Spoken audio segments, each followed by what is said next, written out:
Good afternoon, Rick. Good seeing you. Hi, Dr. Wu. Yeah. How you doing? Yeah, I'm doing okay. How are you doing? I'm doing all right. A colonoscopy is not one of the aspects of turning 50 most of us get all that excited about. Most of the time, patients will say that the procedure itself, after this point, is a piece of cake.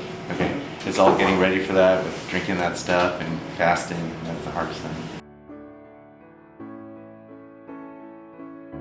After fasting for 24 hours, it's time to begin the preparation. All right. Here we go. There's a whole day you have to drink liquids, and then you have to drink some substance that will actually purge the bowels. We need all that material out of your colon for us to get a good look. So I think there's a lot of people who hesitate for that reason alone. We're not going to show you the rest of this part. We'll catch up with you tomorrow at the clinic. You check in, have you of course change into a gown. They'll start an IV for us to give you IV fluids and also give you sedation. And then you're taken into a special room, which is where the procedure is. Yeah, how far in do you go? We want to go all the way to the beginning of the colon, which is where your appendix lives. So it's about, if you talk distance, about 5 or 6 feet, depending how you measure it. Once the doctor administers the sedative, I didn't feel or remember a thing.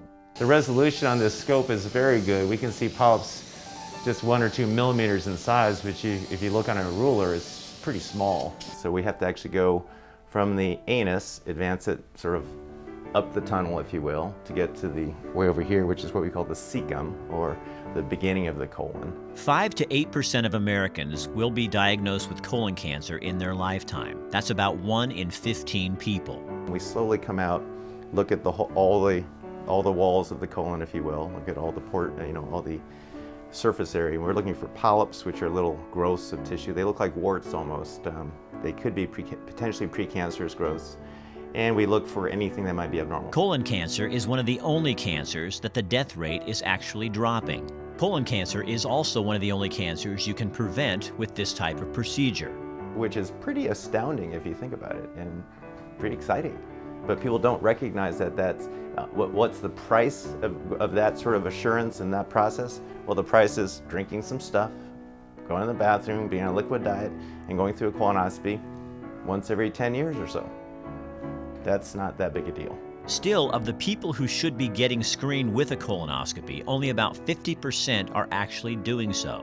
And I think part of that is the privacy issue. Like, okay, it's not in polite company, you don't mention anything about anuses or rectums or colons or bowels or prostate or... The experts at Eugene Gastroenterology Consultants are trying to demystify the colonoscopy with some creative, innovative, and sometimes humorous public education campaigns.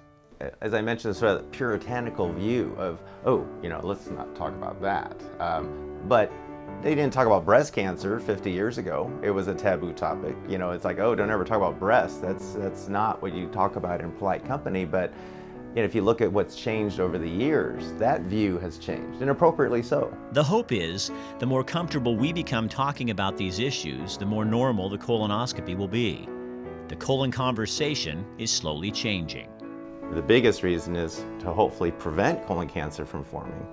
Or the other reason, which is obviously plan B, is to catch it earlier. Because the earlier we catch colon cancer, the more treatable it is.